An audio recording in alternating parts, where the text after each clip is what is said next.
for which it stands, one nation under God, indivisible, with liberty and justice for all. Good morning and welcome to the February 9th, 2016 County Commission meeting. I would remind you to silence your cell phone. The meeting documents are on the end of the counter in the white folder next to Commissioner Bender. And if you need a listening device, Robert is in the front row and he can help you with that. With that, we'll move on to routine business. Item number 1 is consider a motion to approve the agenda. So moved.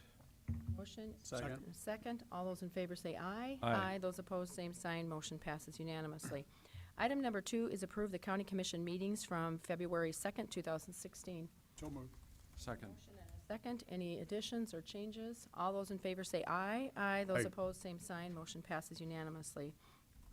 Item number 3 is bills to be paid in the amount of $145,921.59. Pay the bills. Second. Motion and second. Comments on the bills. Commissioner Barth. Madam Chair, 145,000 is about as low as I've seen them for a year or so. Anyway, the bills today include, the largest item is $18,725 for salt and sand. That being said, I think there's going to be some really big ones next week to make up for this week's low bills. So I have a motion and a second on the bills. All those in favor say aye. Aye. Those opposed, same sign. Motion passes unanimously. Item number 4 is reports. Item A is the Minnehaha County Juvenile Detention Center report for January 2016. And Jamie's just going to make a comment because we have a change of format. Yes, I just wanted to let you know that with our new computer system, Zerker, that we're using, we've been able to pull the numbers a little differently and provide a better report for you. The monthly report will give you the basics on numbers, and then at the year end, we'll break it down into more demographical information for you. Okay. It's a lot easier to read than Madam the Chair? ones we had. Commissioner Barth. Not everyone knows who Jamie is. He Oh, needs to. sorry. Oh, I'm sorry. Introduce yourself. I Jamie missed that. Gravitt, Director of the Juvenile Detention Center. Any Jamie, I questions? compliment you. Yeah. I like this. I think it's a lot more readable for us. Okay, thank you. Yes, it is. Item number B is the Minnehaha County Sheriff's Report for January 2016, and both those reports are on file at the Auditor's Office. Item number 5 is personnel actions. Item A is consider a motion to approve the routine personnel actions. Is there a motion? So moved. Second. A second? Any comments? All those in favor say aye. Aye. Those opposed, same sign. Motion passes unanimously. Item number 6 is applications for abatement. There are none. Item number 7 is notices and requests. There are several. There's a notice. Item A is notice from the Corson Pink Ladies Incorporated of the intent to conduct a fundraising raffle on June 11, 2016 to benefit individuals with diagnosed health conditions. Item B is notice from the South Dakota Department of Transportation of a public meeting about the South Dakota 42 corridor study, Ellis Road to McCook County at 5:30 on February 17, 2016, South Dakota DOT Area Office, 5216 West 60th Street North, Sioux Falls. Item C is notice from the town of Sherman for intent to conduct a fundraising raffle on July 30th, 2016 to purchase the new playground equipment for the town park. Item D is a notice from the Paralyzed Veterans of America North Central Chapter of intent to conduct a fundraising raffle to support the program activities. Item E is to authorize the chairman's office to publish notice of hearing for a retail on-off sale malt beverage license and a retail on-off sale wine license for the Barn Incorporated Track 3 Exception Number 1, Corral Edition Southeast 1/4 36101, 51 Wall Lake Township, Minnehaha County. And I do need an authorization on Make that. that motion. I have a motion. Is there a second?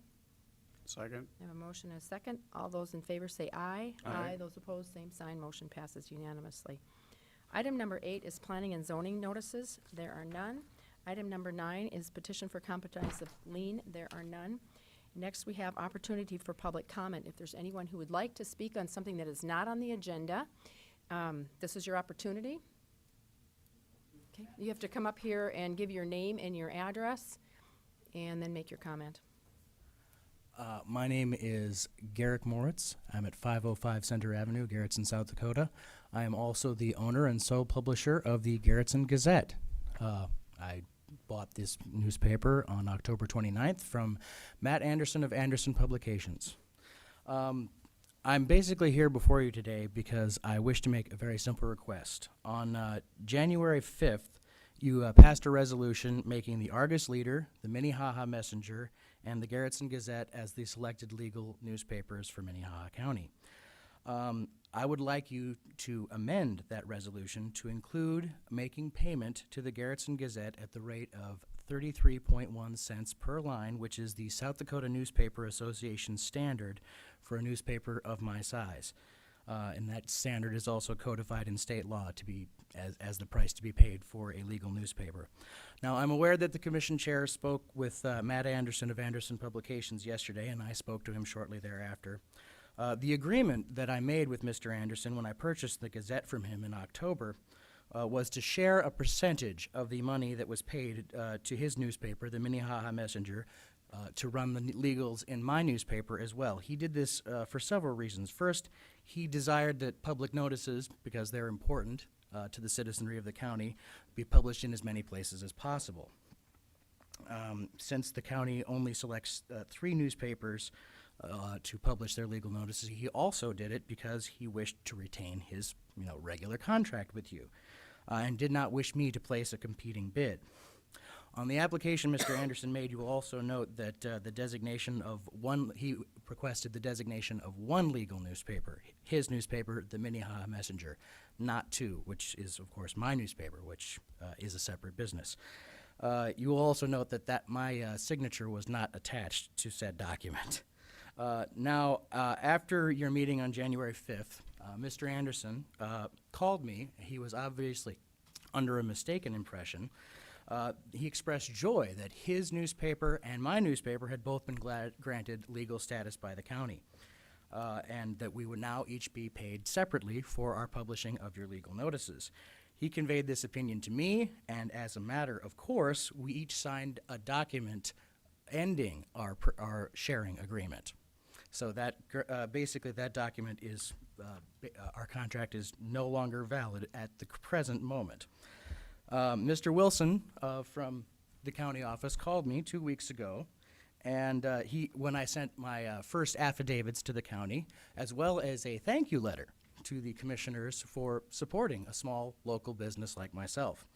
Mr. Wilson, however, informed me that the "at no cost" phrase of the resolution you passed was the cogent point. Of course, that was very upsetting to me. And of course, he sent a subsequent letter this past Thursday asking me to please resolve the issue between Anderson and myself. I fear I must point out, however, that since my agreement with Matt Anderson is currently in a state of annulment, that I'm publishing the county legals at no cost.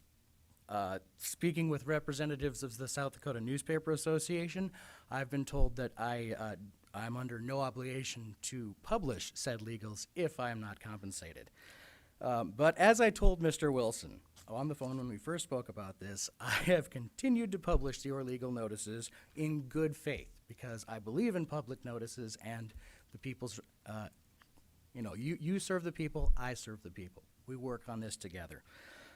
So because of the time, the effort, and resources needed by me to not only publish, but produce and mail the affidavits to the county, I need to be recompensed. So I simply ask you to amend your resolution to make the Garrettson Gazette to pay me 33.1 cents per line.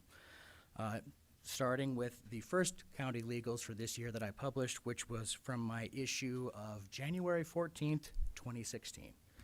And I'm happy to answer any questions that the commissioners might have. Since this is public comment, we don't have to answer any questions, and I will assure you that we will take this under consideration. Is there any questions that would like to be asked? Okay, thank you. And Okay. we will take it under consideration. All right. One further thing, Madam Chairman. I would simply like to say that if the commission does not wish to grant me this, then I would request to be replaced as a legal newspaper for the county. Thank you. Thank you very much. It As was a- a pleasure meeting all of you before the meeting. And this is opportunity for public comment. I believe we have another public comment this morning. Good morning, Commissioners. Carrie Benz, Director for HS.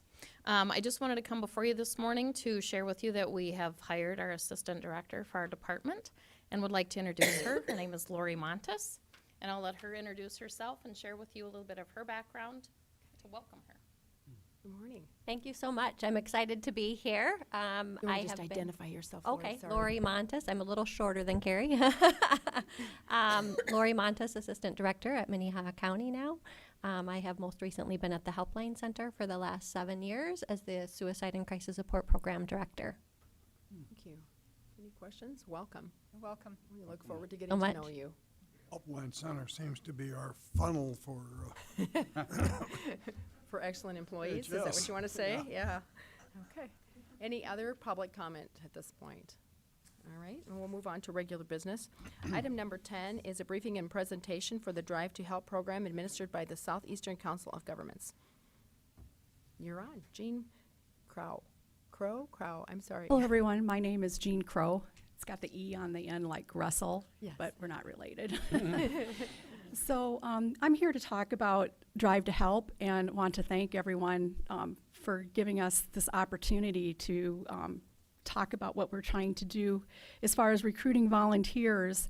And that is what Drive to Help is. It's a driver's recruitment program for workers on wheels and Project Car.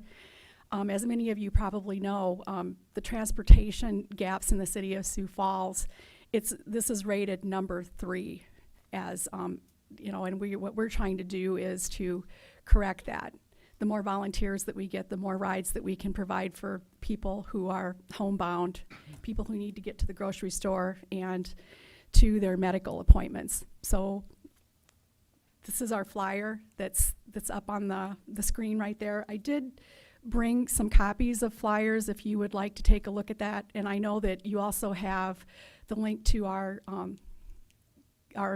application, and I did bring a few copies of that as well. I'm going to show a testimonial video that we just did probably about 3 weeks ago that speaks volumes about this program. And then afterwards, Lynn is going to get up and talk about how CCOG has been able to help with this program, and then we'll answer any questions that you may have. Thank you.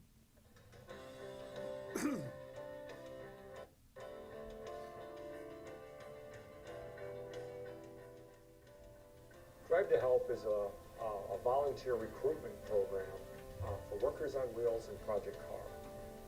It's a program that will help in providing more transportation opportunities for people with disabilities and the elderly in the community. It's a program that we hope you look at very seriously in terms of volunteering as part of the community. Transportation is one of the top 3 needs in the community, as we found as part of a number of different community initiatives. So please take a look at Drive to Help when you look at opportunities to volunteer in the community. I'm a volunteer driver for Project Car and Workers on Wheels. It all started for me probably 8 or 10 years ago. I started getting some extra time on my hands, and I remember when when my parents were older, I wasn't stationed near where they lived, and they needed help getting to doctor's appointments, grocery shopping, whatever. And there were a lot of friends and family in the neighborhood that took care of them, and I really appreciated that. So I figured now it's my turn to pay it back. So I started looking into volunteer programs. Project Car is a organization that's really quite interesting. It was started about 30 years ago by a number of churches that wanted to get their elderly to church that didn't, the elderly didn't have transportation, needed some help getting to church. All in all, we have something like 50 drivers that we use per month. Well, when I go to my doctor, there's a bus stop close there, but Fair Transit wouldn't haul me because it was the best bus stop. And I wouldn't have no way to get there if I didn't have somebody to take me to my foot doctor.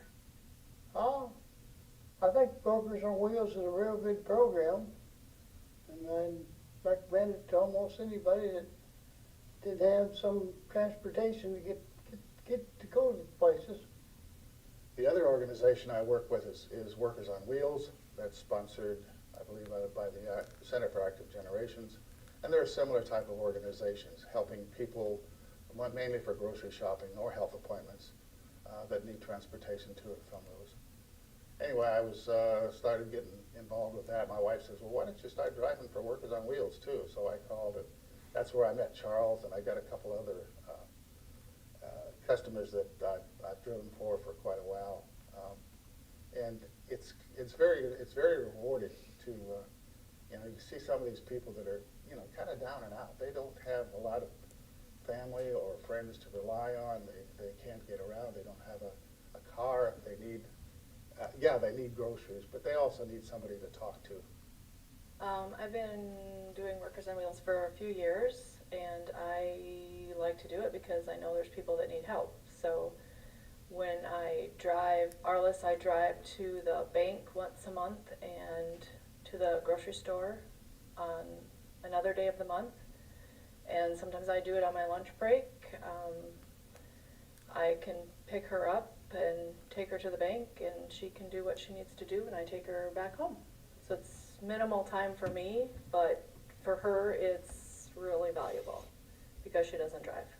Well, there's a lot of different people that need help, so you can pretty much set your own schedule. So if it works during the day or evenings, or sometimes I'll do a Sunday morning if the grocery store is less busy. So it's between the volunteer and the client, so you can figure out what works. So I can take someone to the store or the bank or wherever they need to go. It's limited time for me, but for them it's huge. And they're very thankful for that little bit of time that I've given them, but it's huge for them. I volunteer for Workers on Wheels. I get an email from the director of that program, and then I can decide, looking at my calendar, which ride is going to work out best for my schedule. And right now I have a person that I take grocery shopping once a month, and I share that with a coworker who takes her the other half of the month. And it works out great. She's very appreciative, and it's a way to even boost morale in our office, because it's something that we're doing together that makes everybody feel good. Both projects, Project Car and Workers on Wheels, it's a great project for retired people or people who have a little spare time on their hands and want to help out the community. The other thing, it's kind of rewarding.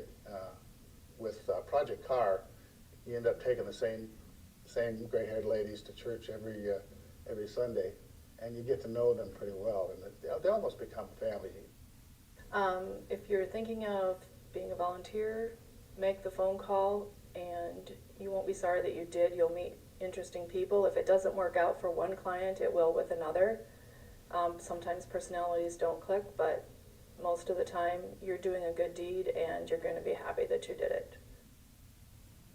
If there is anyone who's interested in becoming a volunteer driver for Drive to Help, just contact me. My name is Jean Crow, and my number is 367-HELP or 367-4357,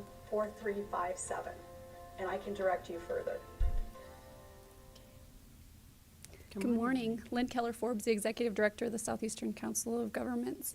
A couple of things I wanted to update you on. Since the county is a member of CCOG, I like to bring you in when we're involved with new things, and this is something new that we've undertaken in the last year. Can you see it again?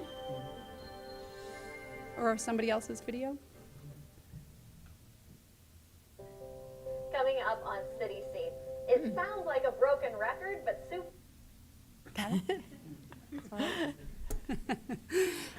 So two ways that we were involved in this. First of all, CCOG contributed $15,000 to this effort to get it started. Other sponsors included the City of Sioux Falls, Avera, Sanford, United Way, and also we just recently got awarded some funds from the Sioux Falls Area Community Foundation to help finance this and staff this position.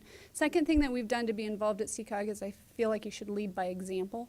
And because we were asking other people to contribute their time, I have allowed our staff to become trained and to volunteer at least 2 hours a month on this.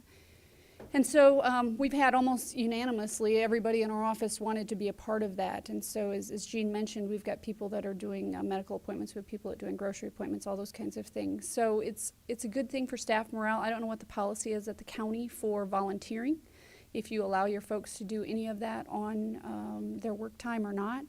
But I can tell you from a morale booster that has been something that I think has been beneficial to our office. I limit it to 2 hours a month. Which is about 1 appointment per month per individual that I will allow them on work time to go do something like this and give back to the community. So if the county has a similar policy, we would love to talk to your employees about what we have going on. And if you don't have one, we'd like to talk to you about whether or not it's something that you would be able to do or interested in doing. So thank you for your time. I'd be happy to answer any questions that you might have. Thank you, Lynn. Is there any questions? Okay, thanks, Yeah. Lynn. With that, we will go on to item number 11, is consider a motion to approve an update to Section V, or Section 5, the county purchasing of the Minnehaha County Policies and Procedures Manual, which was deferred from February 2nd. DJ Boothie. Morning, Commissioners. DJ Boothie, Highway Superintendent. I have a quick summary of some proposed changes to the purchasing manual that we have at the county. And the proposed changes are for construction projects with the Highway Department. They're not intended to affect or impact the way that purchasing is handled throughout the rest of the existing purchasing manual. That being said, this is in addition to the existing purchasing manual. It's not necessarily changing any of the existing provisions. Right now, there's some existing provisions for bidding. There's an existing provision specific to the annual materials letting, which we're not proposing to change. And then there's an existing provision for county contracts in general. And that existing provision says that department heads have the authority to execute contracts up to $25,000, and contracts that are in excess of $25,000 shall be approved by the county commission. Currently, when we have a construction project, we go through a process that includes 7 times going to the county commission for approvals, and that's a minimum. There are several times when we go above and beyond that 7-time approval process. We go through budget approval during the budget process, and that's for the next year. And so once we have budget approval, we'll come to the commission for approval for preliminary engineering agreement. And once that is satisfied, we will come to the commission for approval of a final design agreement. And then again for the notice to bidders. And then for a construction contract, once we have a bid opening. And then again for construction administration agreement. And again for a final construction change order. If there's any additional change orders, we also have to come to the county commission for approval of those change orders. We also have to come to the commission if there's any land transactions during the design phase. Typically, when we are working with adjacent landowners and we need to purchase land, we'll have to come to the county commission to purchase the land.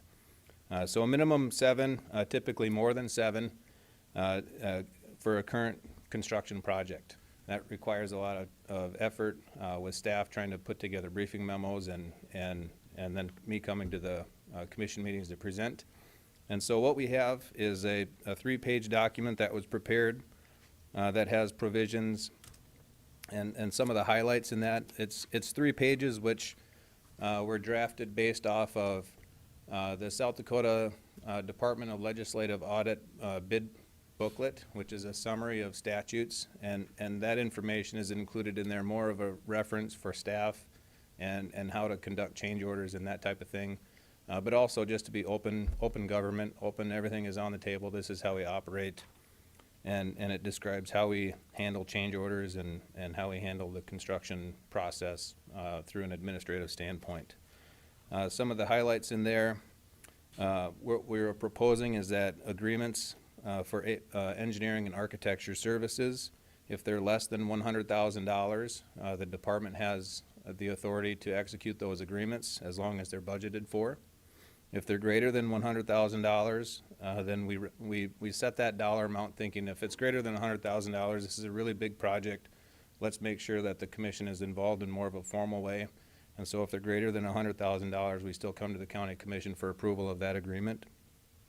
Any amendments for the AE agreements, the Highway Department has the authority for those under this proposal.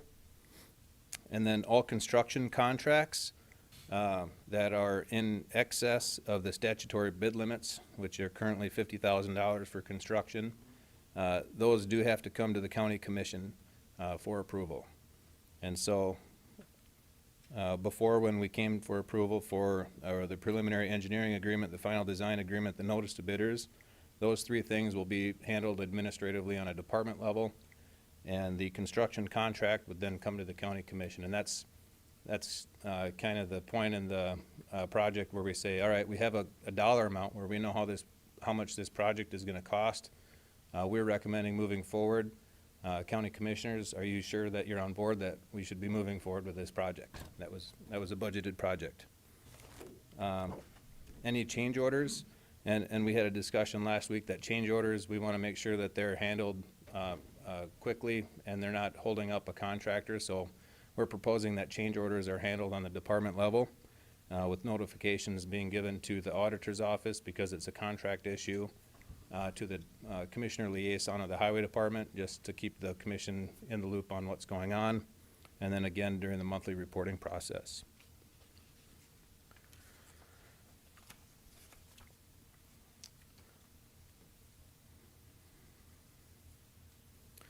And so as a summary of what we're proposing for these for these purchasing manual additions, we go through the budget process and we get budget approval for a project.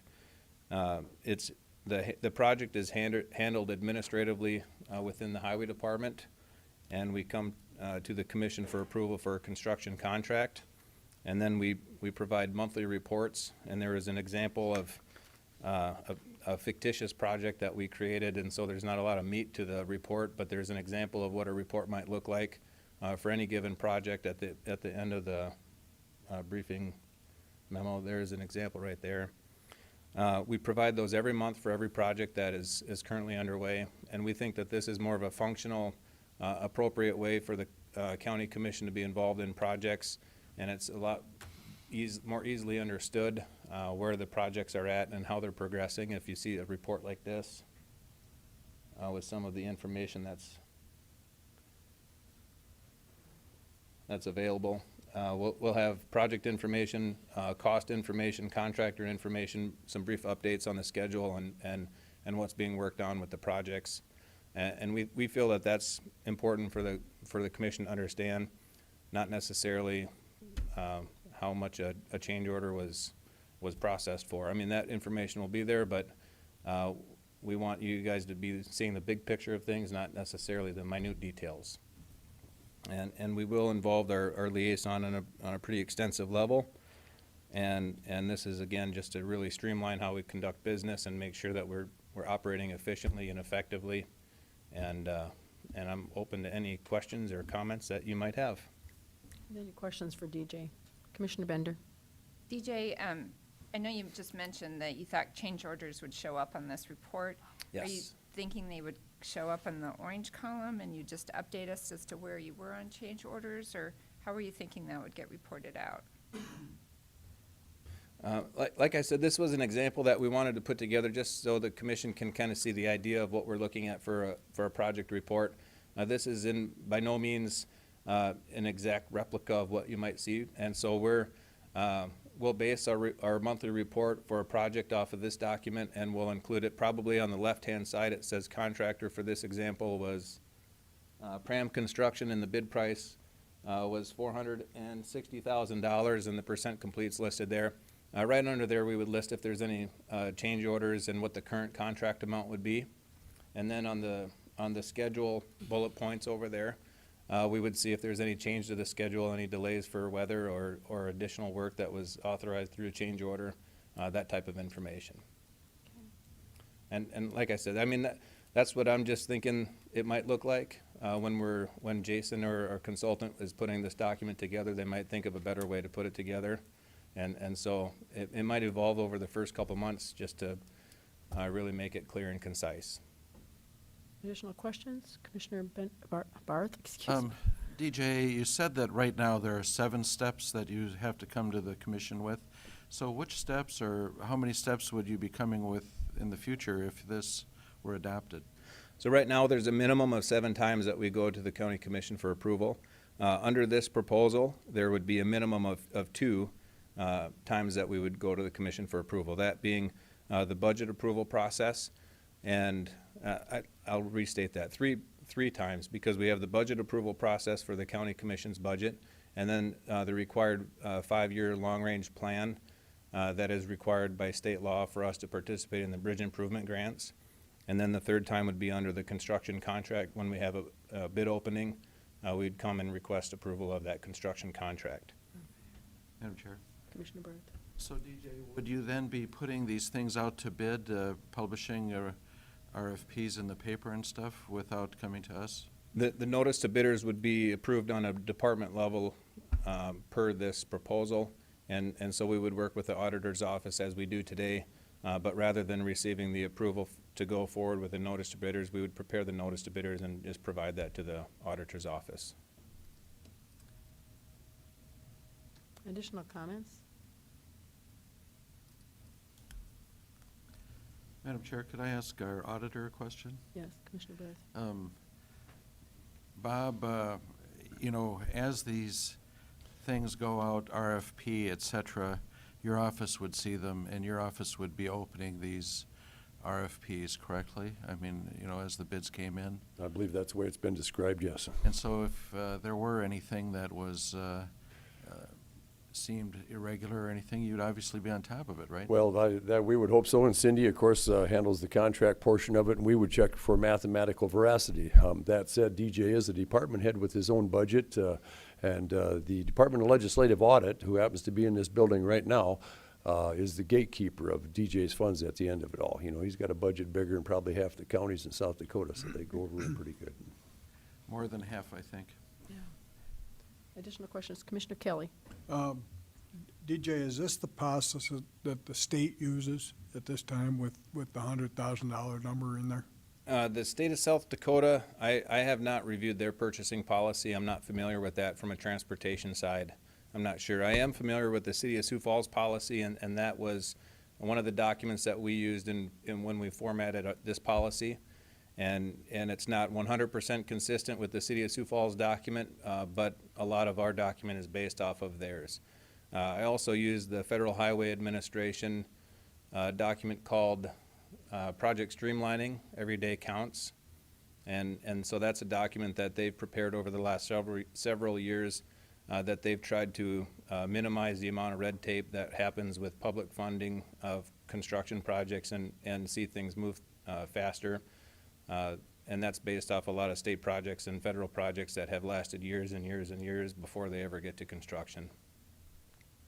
Okay. Additional questions? Commissioner Bender, did you have a comment?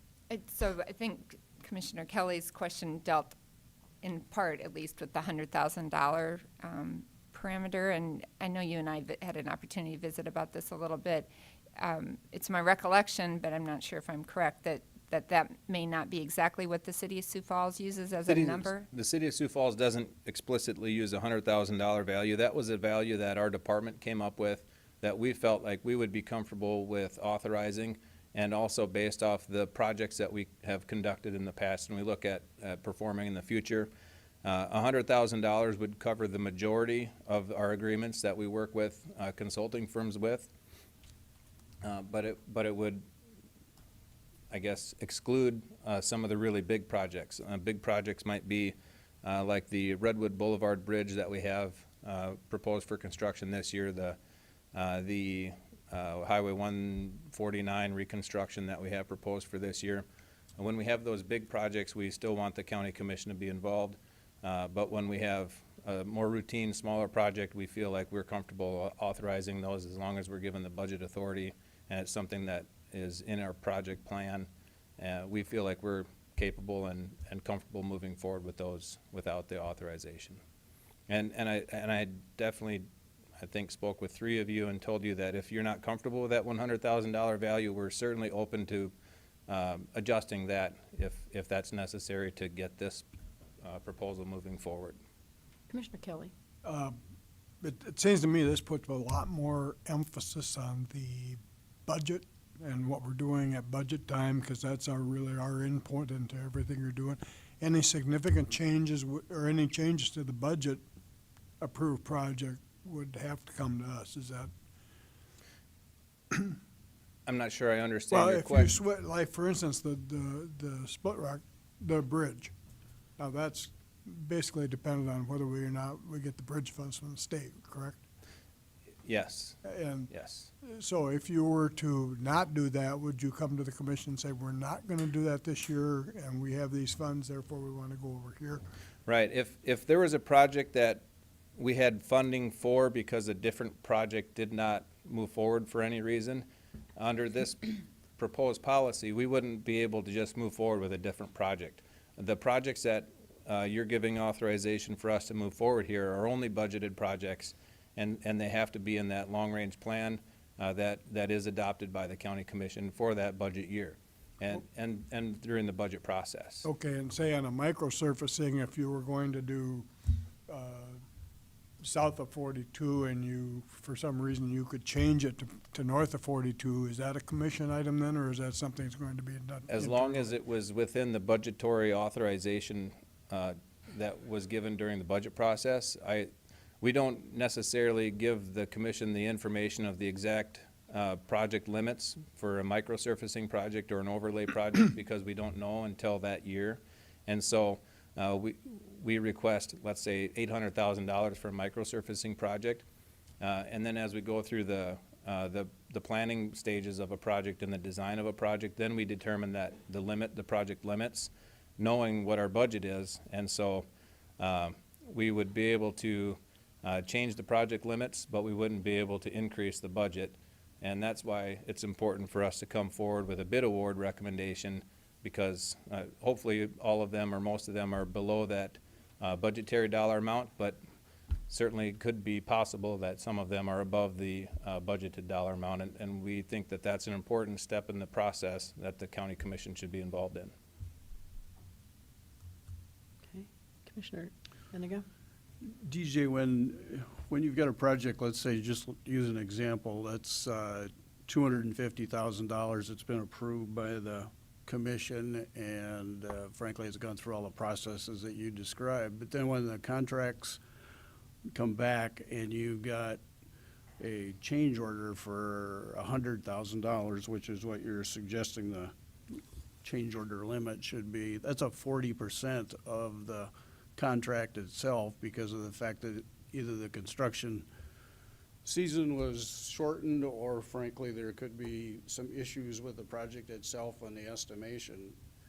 Don't you think that there ought to be a caveat, so to speak, into this process where it's based on a dollar amount and a percentage of the original contract amount? So there's a couple different parts of your question there. The $100,000 limit that we're talking about are for AE services, or the engineering services for a project. And so that's going to be different than a construction change order.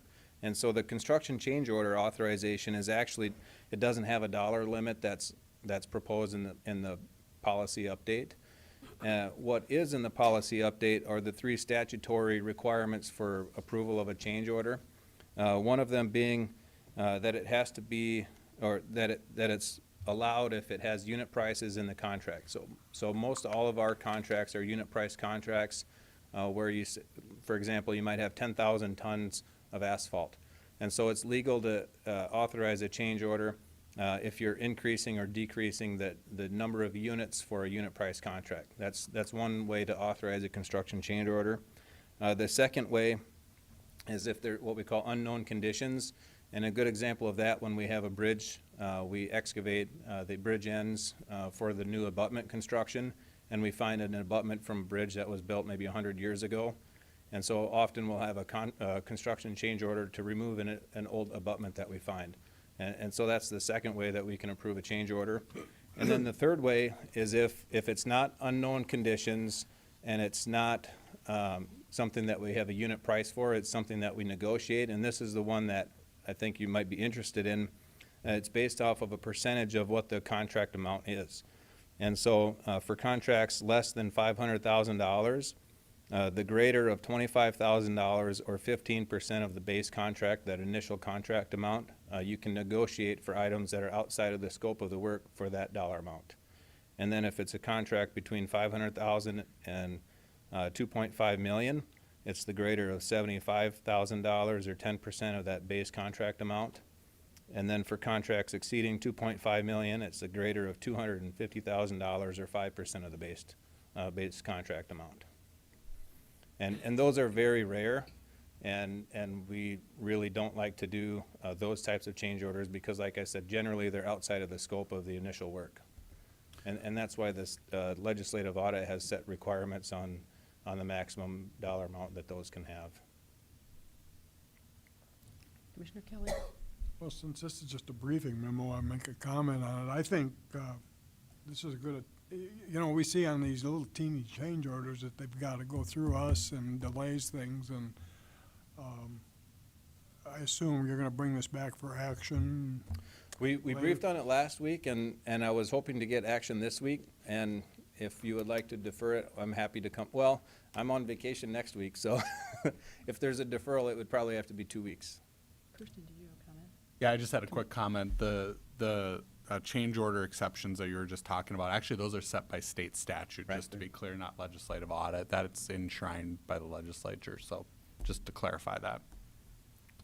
Additional questions? Madam Chair, I Comments, just Commissioner would Barr? say that I'm somewhat supportive of this. You take a look at some of the change orders we get where it's $1,200 or something like this, and you know, some of these projects may in fact be delayed pending approval of the commission on a $1,200 deal. At the same time, of course, exactly how this will work out is a little uncertain. So, you know, perhaps we should enact it and then, you know, go back and see how it's worked over some period of time. And, you know, there's the Ronald Reagan's line, trust but verify, and I think we could do trust and verify. That's the Barth codicil to the Reagan statement. But truly, I think that I have enough confidence in the Highway Department to go forward for at least, say, this calendar year, maybe review how it's gone in November, December after the construction season is winding down. And I guess if, you know, pending other discussion, I would make a motion to that effect. Is there any other discussion? I'll second that I have a motion. motion and a second to approve this with a review in June. November, December, what, DJ, which would be better? December. Okay. With a review of the policy in December. Are there any other discussion or comments on that proposal or motion? Commissioner Benega? You know, I don't have a problem with the concept, and I do agree that it needs to be reviewed. One of the problems that anybody that's ever been in the business arena finds out that sometimes the decisions you make aren't always exactly the way things are carried through, which is why you need to have the audit. But the real issue is if we're really in a hurry, if that's the reason to get some of these contract change orders done, why don't we set a limit on what the change order authority is for, let's say, the liaison and the chairperson to take care of without having to go through the system? That's very quick, and frankly, it involves the people who are responsible for the department. And I think that is quicker than going through a large policy change. One of the things I might propose is, and this is based off of a method that the City of Sioux Falls uses, on our change order form that we have today. When we created that form, we were looking forward to this day when we had this policy updated. There's a box in the highway superintendent signature blank that says approval that you can check, and there's a box that says recommendation. And so we could institute a recommendation policy for change orders over a certain dollar amount, and if it exceeds, let's say, $50,000, I make a recommendation rather than an approval, and then the chairperson has to sign that, and hopefully that doesn't mean that we have to go to a commission meeting for approval, but it can be submitted to the commission office, and they can work with the chairperson to get an approval signature on that document. That would really, if that would make the commission more comfortable, we're totally open to doing that, and it wouldn't delay us for, like I said, up to 2 weeks. Right. having to make a briefing memo on a commission agenda item. And can I Yep, continue. my comment is, and I understand where you're coming from and where your experience is, and I've had the same experience on the other side of the city with that also. But the issue is the different form of government. You have a strong leadership issue with the city form of government where it does go through purchasing steps and it goes through legal steps, it goes through all of the steps that finally ends up on the mayor's office. When you have a commission form of government, it's a different process. And I think by comparing the process that the city uses to what the county uses, you create some, frankly, loopholes, to be honest. So I don't have a problem with a recommended versus the authorization and a dollar amount versus a percentage. But I do think that the county needs to sign off on some of those change orders, just the same as you would have in the city's process, but going, frankly, in a different route than what the county's route would be. Sure, and I just gleaned on the city's process just because I was familiar with that, understanding that it is a different form of government.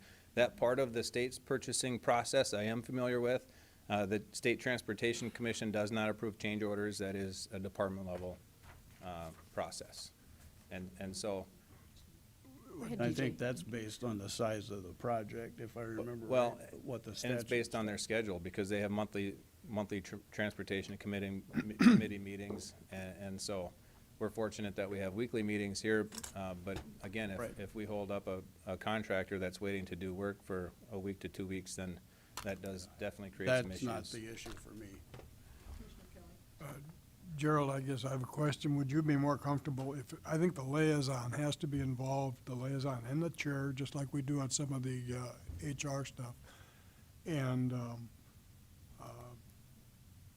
if it's a deviation from current policy, maybe that's where we ought to be able to sign off on that during that year, well, during this year that we have, we'll be able to process all that and see what works. I also question maybe the 100,000 should be 50,000, and I'd make a motion to amend. I guess we gotta do two things. One would be amended to that 100,000 down to 50,000, and add that the chair and the liaison will sign off on changes from the current policy, if that makes any sense. Just a little clarification. Oh, Commissioner Bender, did you want to comment? Well, I mean, I think, to be honest with, if we're going to make changes to this, I would prefer that we defer it and come back with a policy that's in writing that we can all look at and agree upon, so that there's not some miscommunication about what we're approving. And I'm open to ideas about, I do think this process could be improved, and I do think the reporting that he's proposing gives the commission and the public way better information about what's going on than what we typically get, because we frankly, since I've been here, don't really spend any time. I've never seen us not approve a change order or not approve a professional contract. But if are we talking that at $50,000, the liaison and the commissioner and the commission chairperson get involved, and then the whole commission only gets involved at $100,000? Or are we just changing the limit completely to 50,000 and everything above 50,000 has to come back to the commission? That would be one question that I would have. I would withdraw my motion and defer to Jean's idea to defer it for 2 weeks. Madam Chair, we did have a motion and a second. With permission, I will withdraw that motion, which Dick seconded. Then Dick made a substitute motion, which was not seconded. But I just want to make sure we're clear on. Are we that. okay with withdrawing all those And motions? if I may continue on with Commissioner Bender's comment, I think that actually having the liaison and the chair approve something is a little cumbersome. I think it should be the chair or the liaison. No, I mean, it's not cumbersome. Okay, It works very well. What if the chair is in Mexico? We've done it with just an email verification for other departments, and it's worked very well, where you Okay. have to have the liaison and the chair verify. Well, if we've cleared the decks of other motions, I'll make a motion to defer 1 week. 2 weeks. 2 weeks, because DJ's I gonna make be a motion gone. to defer 2 weeks. I second that I have a motion. motion and a second to defer 2 weeks to discuss this policy again. All those in favor say aye. Aye. Those opposed, same sign. Motion passes unanimously. Commissioner Benega. I'm not trying to hold up the process. I think when you talk about these issues publicly, there's other issues that come up that you realize that maybe you didn't have a description of, so to speak. When you mentioned the fact about engineering services or change orders, I don't remember any change order, frankly, being even close to those dollar amounts. I saw some for a few weeks ago that were like $89 or $290 or whatever. Those are very cumbersome and frankly ridiculous. So I think if we consider those changes being made, that's a good idea. But I also think we have to have accountability, not only from the highway department, but we have to have it internally from an audit standpoint, and we're responsible for the audit process. So that's why I'm thinking that we need to talk about limits. And as far as the two-person signing off, we do that now when we hire people. Yeah, we do. Any person that gets hired has to go through the department's liaison and the chairperson to get signatures. So, and that's usually a lot less expensive than what we're talking about here. Works pretty slick. So Gerald, what is your suggestion to write into when he's rewriting this contract? Well, I haven't thought about the limit, but I like a limit with a percentage issue. So we can get some discussion started about that before 2 weeks. DJ. I think we had great conversation, and we have something that we can move forward with as far as drafting some revisions to this, and I can send that out probably yet this week for consideration 2 weeks from now, just because I won't be here to send it out next week. And also, I think what would probably help, just for everybody to understand, because there's a lot of terms that are getting misunderstood, if we have a graphic that our department can put together that follows kind of the process and the difference between an agreement and a contract and a change order. Those three things, I think if we just had a simple graphic that illustrated how this process works, that might help a little bit. Commissioner Benega. Sorry, but I brought up another idea. Thank you for doing that. I think that would be very easy to understand. But the other thing is I'd like a little history on what the size of the change orders have been for the last couple years. We can do that for 4 years. We have record of that, I know, and it's pretty easy for us to put together. Yep, thank you. Any other suggestions or comments on that? Okay, is that gonna get, I know we gave you 2 weeks, but is that gonna be enough time with you be gone for a week? Well, And since like we I said, still can- I'll get all this information pulled together in the next 2 days, and I'll send it out knowing that I'll be gone next week, so Okay, that should be no problem. all right, with that, As we'll long go as we on don't to- have any more changes. That's right. As long as there's no more. Number 12 is consider a motion to authorize the purchase of two 2016 one-ton Chevrolet Silverados, excuse me, I can't say it, Silverados, 3,500 in the amount of $64,867.50. That includes both trucks. And one Chevrolet Traverse in the amount of $27,114.69, all from Billion Auto and Sioux Falls from the contract number 16866 competitive bid and awarded by the state of Sioux Falls, South Dakota. DJ Boothie. Madam Chair, Commissioner point of order, did we vote on our motion to defer? Did we? Excuse me, Cindy. Did not. Okay, sorry. We had a motion and a second to defer for 2 weeks. All those in favor say aye. Aye. Aye. Those opposed, same sign. Motion passes unanimously. Thank you, Commissioner Barth. Now we're on to 12, which I've already read. So I have a clarification on a couple items regarding the purchase. First, the purchase is budgeted for vehicles that we're in need of replacing for the 2 trucks. And then one of them is a new vehicle that actually was not on the budget for 2016, the Chevy Traverse. It was on the budget for 2015, and because of some moving around of some staff that happened at the end of the year, we didn't purchase it with 2015 dollars.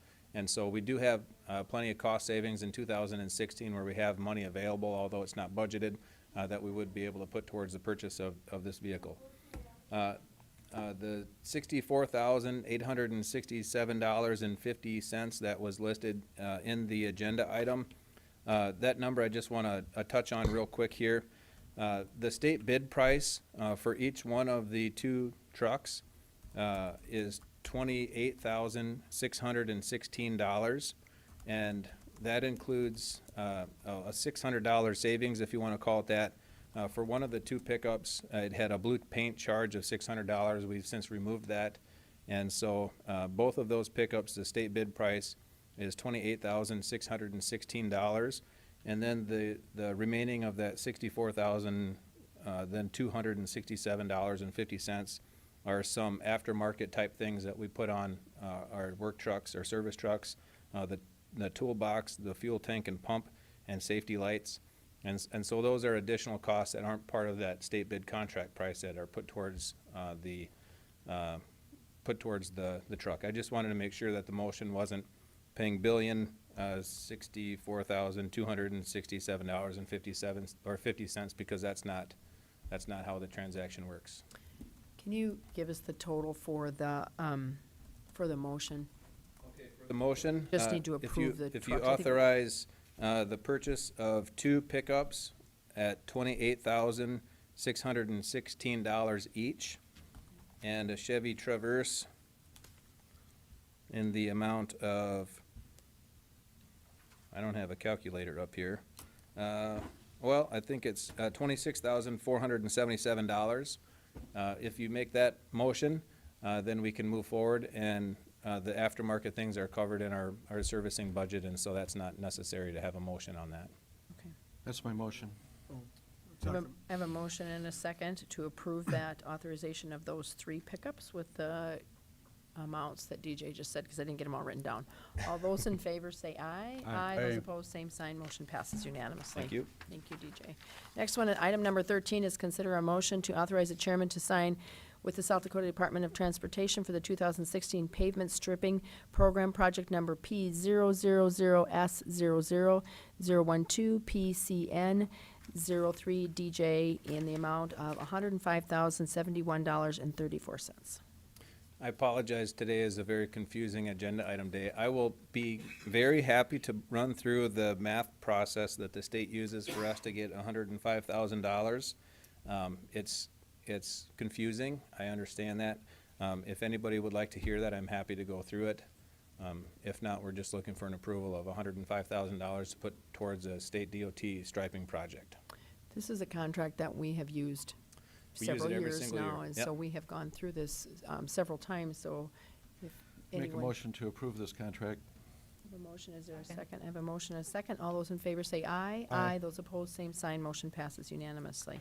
Item number 14 is consider a motion for the chair to sign professional services agreement with Ortel Architectures for the Highway Department's Facility Master Plan in the amount of $31,575. DJ Boothie. Commissioners, this agreement is with Ortel Architects, and it is not to design a building. It is rather than to look at a facility master plan for us to enter into the planning stages of how we can approach the budget process and the long-range planning process. What we're asking them to perform is an existing facilities assessment and provide a report on our existing facilities, do some space programming to tell us if we were to enter into a new building, how much space we would need, a site analysis of our existing site and location, and look at the existing property that we have and the property that is next door to us. If we were to enter into some negotiations with the adjacent property owner for transfer of property, a site and building design option that would allow us to better put together some construction budgets, some preliminary cost construction budgets to discuss during the budget process. And then a final schematic and recommendation for phasing, because we understand that this project, if it is to move forward, will likely be phased. It's not something that we can afford to do all at once. So these guys are in St. Paul, Minnesota, and they are definitely experts in public works type buildings. Literally every single one of their projects that they work on is a public works style facility, and they have a map in their proposal that's listed in your briefing memo that is just all the projects that they've worked on for the last few years, and it's scattered all over the state of Minnesota. They're wonderful people that we've met, and they do a wonderful job with public works buildings. So requesting your approval, or if you have any questions, I can try to answer those too. Any questions? I'll make the motion. For a second? I'll second it. Any motion, any discussion? Madam Chair? Just a Go- let- comment. go. I think that this is important because we can look at the existing site. We really didn't have a master plan so much as we had a design on the previous deal. And I think this is a good expenditure of money, whether we do it in a year or 5 years or whatever. So I would encourage your support on this motion. Okay. Additional comments? Commissioner Just going to Blair? say, at one point, we spent $30,000 on an architect to study space needs here on this campus. And they, after spending $30,000, they came back and said we needed more space. Well, I have no doubt this will probably say the same thing, but Say the same thing. I have a motion and a second to approve. Any other comments? All those in favor say aye. Aye. Those opposed, same sign. Motion passes unanimously. Thank you. Item number 15 is consider a resolution to establish the record of 2016 Minnehaha County designated polling places. Bob Litz. Good morning again, Commission. Bob Litz from the Auditor's Office, and in accordance with 12-14-1, the Auditor's Office is requesting approval of the listed polling places. There have been significant changes to the polling locations, but the precinct boundaries are the same. City of Sioux Falls is going back to precincts and will be using the same polling locations as Minnehaha County if the precinct is located within the city limits. There are 71 total precincts, with 54 of the locations within the city limits. A current listing of precinct polling locations is provided, along with listings of the precincts and the polling locations from 2010, with noted changes since then. The action that I'm requesting today is that you approve the polling locations. Any questions for Bob on this? Commissioner Kelly. how many were changed from what has been, some sort of standard? Well, if you would, I think it was Just in a your. number roughly. 1, 2, 3, 4, 5, 6, 7, 8, 11, 12, 13, 14, 15, 16, 17, 18, 19, 20. In your budget, do you have enough, any funds to advertise the changes on these? You know, it's been confusing the last 5 years. We've gone from here to there to everything else, and I really think our citizens are a little bit confused as to where they go, and those like, I know the two that go to, for instance, the IPC, that has not changed. But those, but we have gone, yeah, we did change from Lincoln High, I guess, at one point. So somehow I think we need to get some public service in addition to maybe paid advertising that tells people the changes. Well, that's a good question, Commissioner, and I'm glad that you asked that. In explanation for that, if you approve this here today, we're going to get published in the paper, of course, and the city will also publish it, the same thing. The city is going to, since they're going back to precincts, is going to send a card out to every address. And I don't know, I think we're going to do it through QPS or the water bill or something. We haven't decided the method yet, but it will reach out to every voter in the city and inform them of where they are at for that location.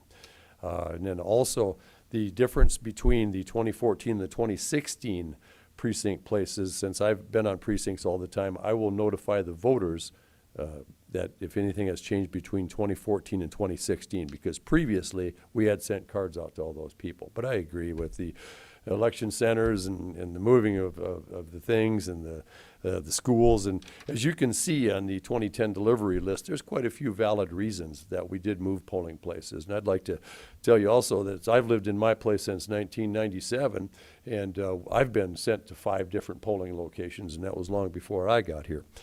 So there are reasons, construction season in the summertime affects some of our abilities. The changing nature of ownership on some buildings.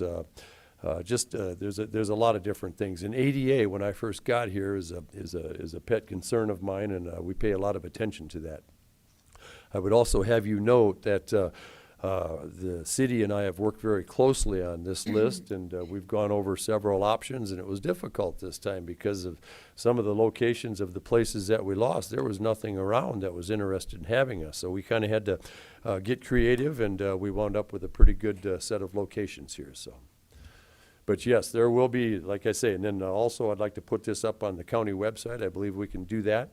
This will get published in the newspapers that we were talking about earlier. The city will put the word out, and I'm going to put the word out. That said, Commissioner Kelly, at some point, the voter themselves does bear some responsibility for informing themselves about these changes, but we'll certainly try to make it as public as we possibly can. Well, I think part of the difficulty is that as long as I've been in politics, I still don't know whether I'm in 1-8 or 2. You don't. That's just not something you file away in your memory bank. And I guess, yeah, with the website and stuff, there are opportunities for people to know where their polling places are. We always like to tell them, if you have any questions about where you vote, please call the auditor's office. Commissioner Bender? I'm curious if you're just, because we're all creatures of habit, at least I tend to be a creature of habit, and for folks that just go to where they're used to voting, is there any signage that's put up in the former voting location to direct them to where the new place is? Yes, and we've done that, whether the signs lasted the duration, because we put them up the day before. But yes, the old polling locations, if they've shifted, we do put signs up at the former location indicating where they're at. Great, thanks. Additional questions? Madam Chair? Commissioner Barrett? It does bother me that our public schools don't let us vote there. I mean, are our citizens so dangerous that we can't allow them in schools? And the idea that we have to then go to churches, that's not the same as a public building. And, I notice, we've got Baptist churches, we've got Catholic churches. I'm not sure everybody's comfortable doing that. And I believe you've done a yeoman's job on this, Bob. And, but, how many of us would feel, I notice there are no mosques on this list. Here, right? Or no, there's a garage that's been going on for 25 years out the family farm, the Heesh family farm out by Del Rapids. So, well, in any case, I just wish that our public buildings instead of our religious buildings were used more for election purposes. And I'm sorry that citizens are so dangerous. I just, in defense of the schools, since I was a former school board member, and I've had an opportunity to visit with at least one superintendent who was apologetic, frankly.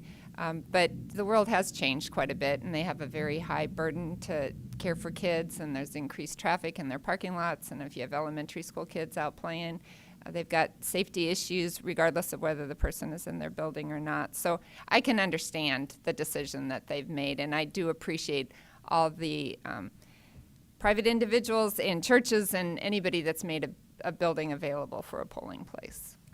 Like Commissioner Bender just expressed, I get it too. I mean, it's the kids. My kids all went through school. Some of them were in that. Remember a while back we had the shooter film out that was staged and stuff, and it was over at Edison, and my kids were in the video, so that had an impact on me.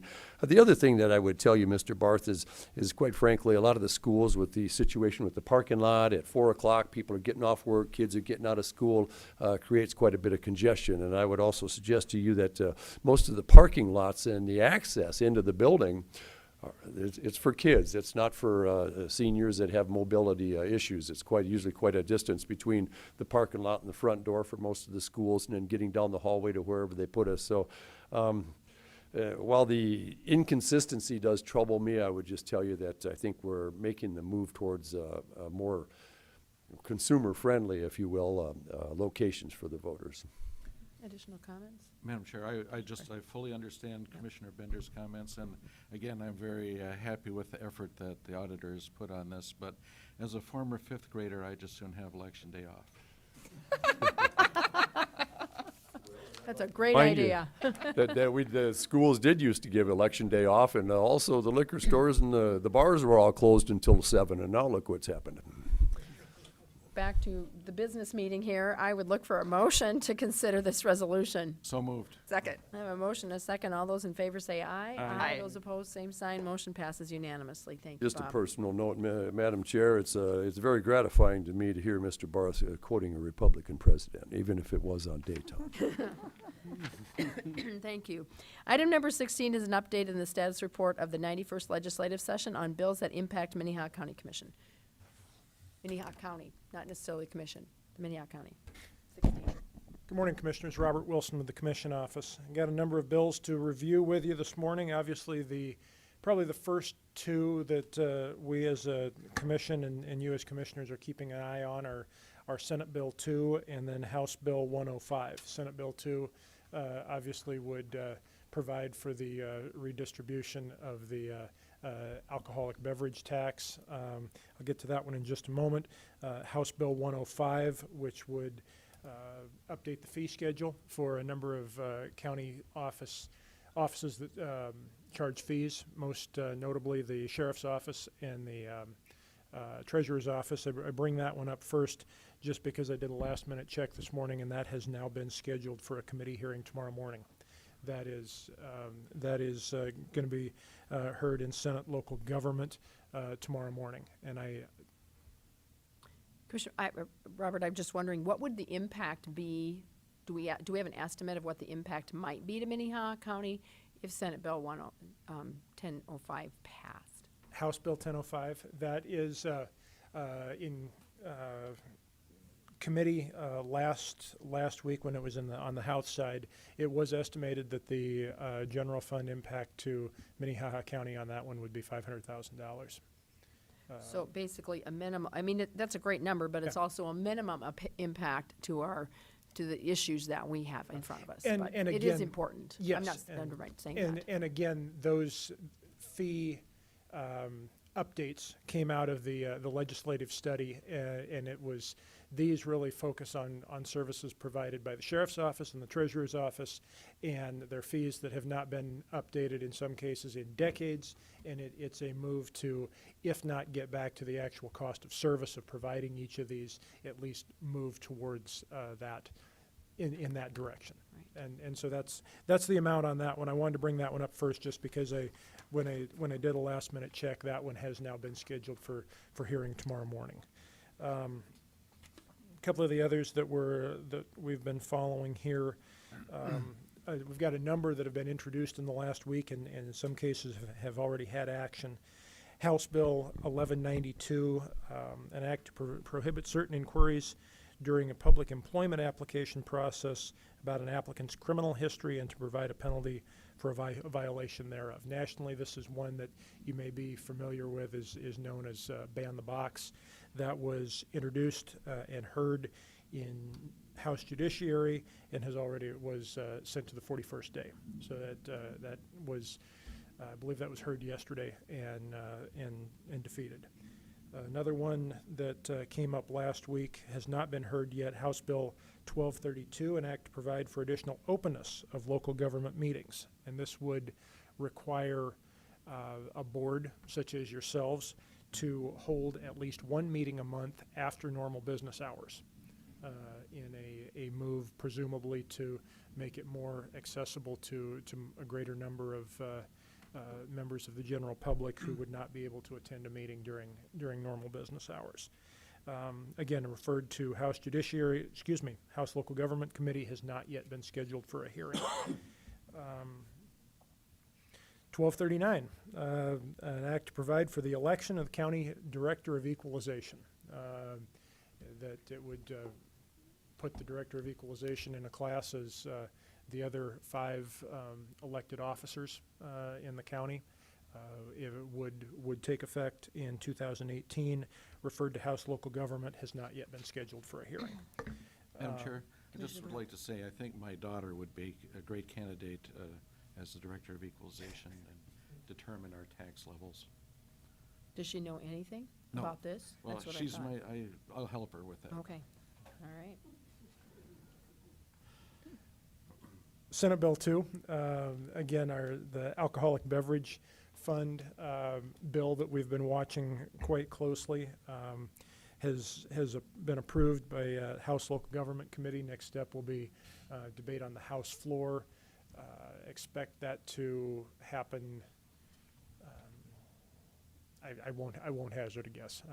That's the next step. Is it'll be on the House floor. Just a comment on 2. It's scheduled for action today, but it's also at the bottom of the list, so it's hard to tell, whether it'll probably end up going to tomorrow. if you have not had a chance, excuse me, to contact your legislator, it's gonna take a 2/3 majority, I believe, that they set that on this one. That was the And determination. I think it's on the important that second. we let our legislators know this is important for Minnehaha County. And I know I've sent out emails, I've gotten some good replies on them, so I would encourage you just to go in and just a brief email would help. It's not that hard. No. A little time consuming, but it's not that hard. Yeah. Couple more quick bills that I wanted to mention to you. Senate Bill 84, we've talked about this briefly in the past. This would provide for a mechanism for reimbursement to counties from municipalities for judicial and law enforcement expenditures provided within those municipalities by the county. That was heard yesterday in Joint Appropriations Committee. They took testimony, but they did not act on it. And that particular committee can go back and act at a later time, and sometimes it's on short notice. We will do our best to keep tabs on when they act, but that action on that bill will come sometime in the future. Another one that you've been watching, Senate Bill 105, essentially would give counties the ability to enact a half-cent sales tax on a temporary basis to provide for construction, renovation, improvement, remodeling, alteration for courthouses, jails, and other similar buildings. That was defeated, sent to the 41st day last week on a vote of 6-2. As you know, that came out of Cottington County. Our friends in Watertown brought that one forward. And those were the bills that I'd been watching. I know we have been, our office has been getting good response from a number of the other department heads who are watching bills that would have a more specific impact on their departments. We're following those as they go along, but this is as we're getting down to into the last month now and starting to get some direction on some of these bills as we move forward. And I would open it up for your questions. Additional questions? Okay, thanks, Robert. Item number 17 is Minnehaha County Liaison Reports. Are there any liaison reports? Item number 18 is new business. Any new business? Item number 19 is old business. Okay, I'd look for a motion to adjourn into executive session for personnel and contracts. That's my motion. Second. And a second, all those in favor say aye. Aye. Aye. Those opposed, same sign. Motion passes unanimously. We are adjourned. I think it's both really like little tiny things. Okay, Yeah, because there wasn't supposed to be. okay. I was like, I'm losing my mind. Yeah, I know you're not.